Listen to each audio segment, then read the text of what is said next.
താനൂർ ജംഗ്ഷനിൽ പരപ്പനങ്ങാടി റോഡിൽ കെ.എസ്.ആർ.ടി.സി ബസും ലോറിയും കൂട്ടിയിടിച്ചുണ്ടായ അപകടത്തിൽ ഒരാൾക്ക് പരിക്കേറ്റു. കണ്ണൂർ സ്വദേശിയായ ലോറി ഡ്രൈവർക്കാണ് പരിക്കേറ്റത്. വെള്ളിയാഴ്ച പുലർച്ചെയായിരുന്നു സംഭവം. കോഴിക്കോട് ഭാഗത്തു നിന്നും ടൈൽസുമായി എറണാകുളത്തേക്ക് പോവുകയായിരുന്ന ലോറിയും അടൂരിൽ നിന്നും സുൽത്താൻ ബത്തേരിയിലേക്ക് പോകുന്ന കെ.എസ്.ആർ.ടി.സി ബസും തമ്മിലാണ് കൂട്ടിയിടിച്ചത്.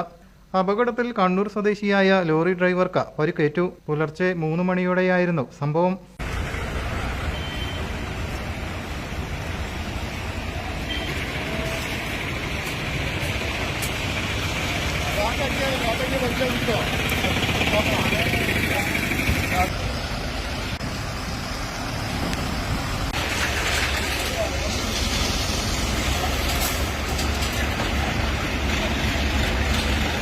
TDRF വോളണ്ടിയർമാർ, താനൂർ പോലീസ് തുടങ്ങിയവരുടെ നേതൃത്വത്തിലായിരുന്നു രക്ഷാപ്രവർത്തനം. അപകടത്തെ തുടർന്ന് ഗതാഗത തടസ്സവും നേരിട്ടു.